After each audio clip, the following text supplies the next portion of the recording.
against your overall thoughts today, and just I guess what was the difference maker today?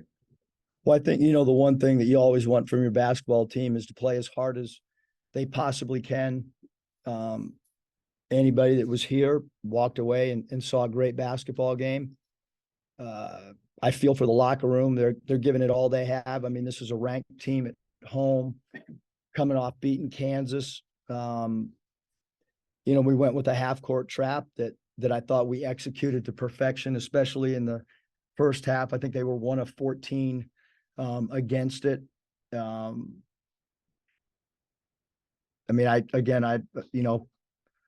Mikal Mitchell was supposed to be out over a week and a half to 2.5 weeks. He comes, misses one game and suits up and gives us great minutes on a bad ankle. Anthony Black is extremely banged up.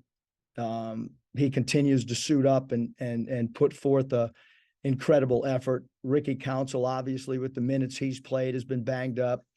Devo's been bothered by stuff, and just really impressed with the guys' effort, playing through stuff. We gave ourselves a chance to win against a really, really good team. The end of the free throw is exactly what we work on in the summer. It's called Dagger.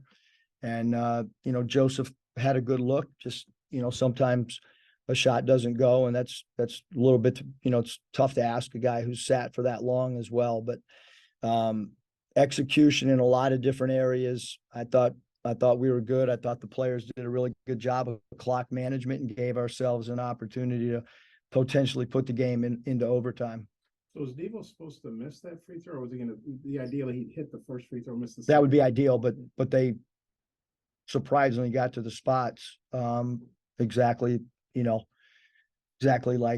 we're supposed to. And it was a Hubie Brown play that we work on all the time and finally had a chance to execute it. So if he misses it, you guys know what to do. They know exactly what to do. The offensive possession right before that, when Devo turned the corner for the layup, was that you're down 3 there? Was that a situation where take what the defense gives you?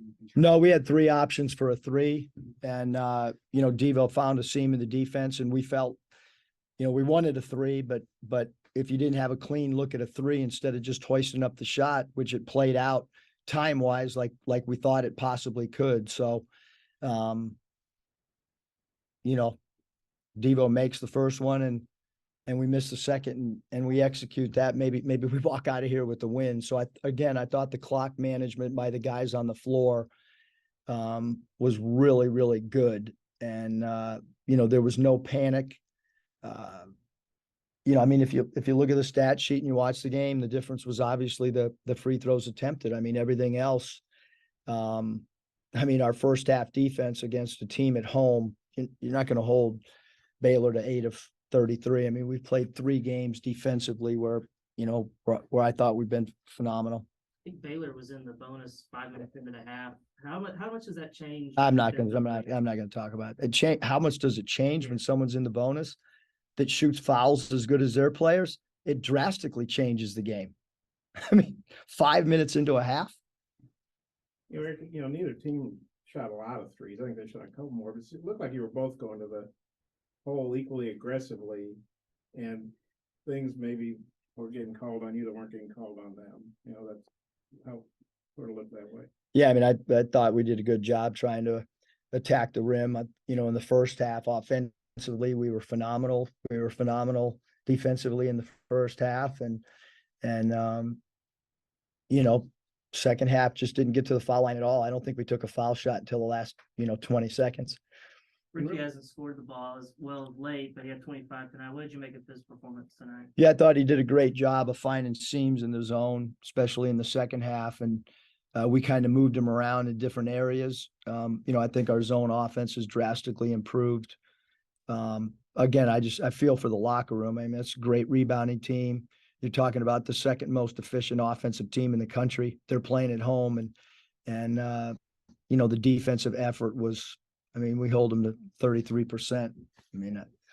Again, they're the second. I didn't make it up. They're the second most efficient offensive team in the country. So, feel really bad for our guys in our locker room. I really do, because the effort was outstanding. What'd you make of Jalen Graham's performance today? Obviously, you trusted him in that trap that you guys were using in the first half. Got you 9 rebounds, like several assists. Yeah, I thought, the trapping and understanding the angles and how to do it. He was phenomenal. Obviously, he was 0 for 4 from the foul line. Really, really, really hurt us. But he did a good job on the backboards, having 9 rebounds. Thought he was really good in the middle of the zone, having 4 assists. But 4 turnovers from that position is a little bit too much. And like I said, the 4 turnovers and the 0 for 4 from the foul line, we've got to convert when we do get the little chances that we did tonight to get to the line. Eric, I know that obviously the goal is to win, but you guys played so well for most of the game. This is a really good team at their place. Do you feel like you can take positives from this and you can start getting some? I mean, we just got to try to scrap wins out. I mean, the Missouri game, I mean, you saw what they did today. They're a heck of a basketball team at their own place. Gave ourselves a chance to win there. This game, I mean, we're playing against really good teams. We're playing really good basketball on the road. We just look up Baylor's record when Flagler doesn't play or Cryer.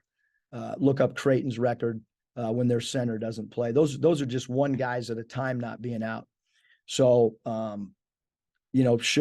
should our fan base, like not winning games? Absolutely no. But I do feel that the respect for how hard an undermanned team is playing, a team that's banged up, continues to fight and scrap. And I, really proud of how hard our team has played, especially of late. There's no team that can play harder than what we played tonight. And I'm sure that Baylor would say the same thing about our effort. It was your first technical of the season. Looked like Mikal had pretty good position there. I mean, I don't want to comment on the refs just because it's not worth it. You mentioned AV playing through some pain. What's that show you about a freshman to play 35 minutes like tonight? Well, I mean, there was a point where we didn't know if he was going to be able to go back in the game. Our trainer's done a great job.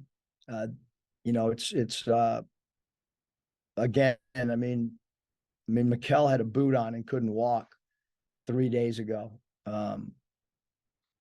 And so we have a group of guys in uniform that are just, I mean, again, playing through injuries. I can't compliment them enough. I really can't, because it hadn't been easy on these guys. They're playing a lot of minutes, and they're giving all they got. Eric, I think that's your 4th loss by 3, where you had a 3. Might have been desperation 3. Some were decent. Looks like what Joe's had. 4th loss by 3 points, where you at least had a 3, shot at the end.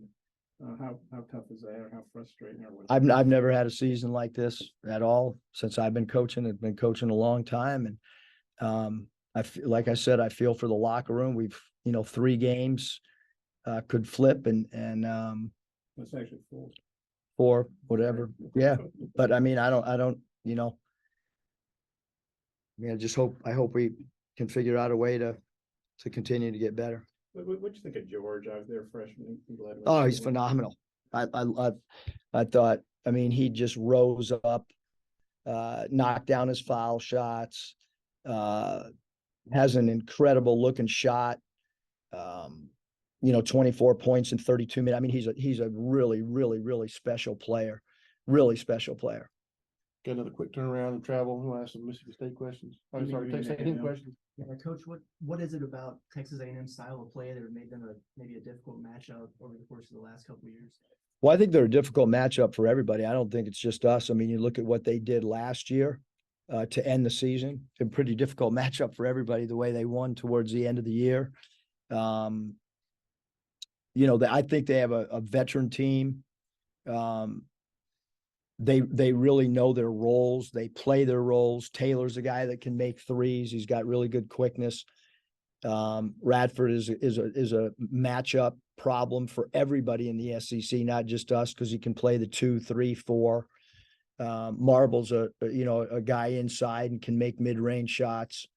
And then Coleman's a guy that plays extremely hard. So 2 big physical guys that offensive rebound at a high rate.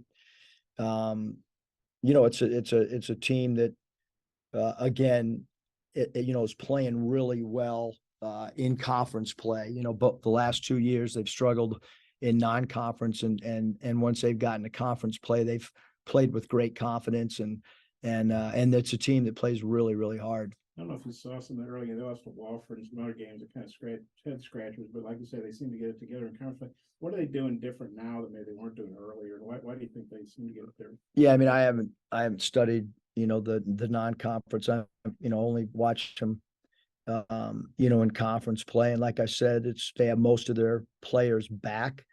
And then you add a guy like Marble, and then you add a transfer from within league like Garcia.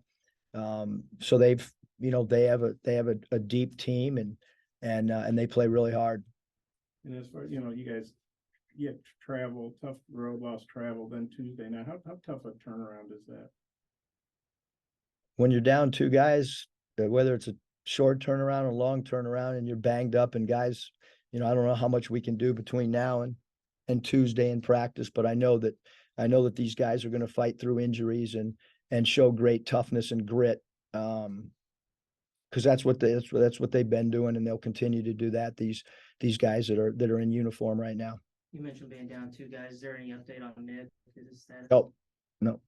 The crowd today, the season after Baylor, and obviously most of the fans were theirs, but I'm going to guess our inside maybe 1,000 fans. I don't know if you're focused, but we could hear hog calls and stuff.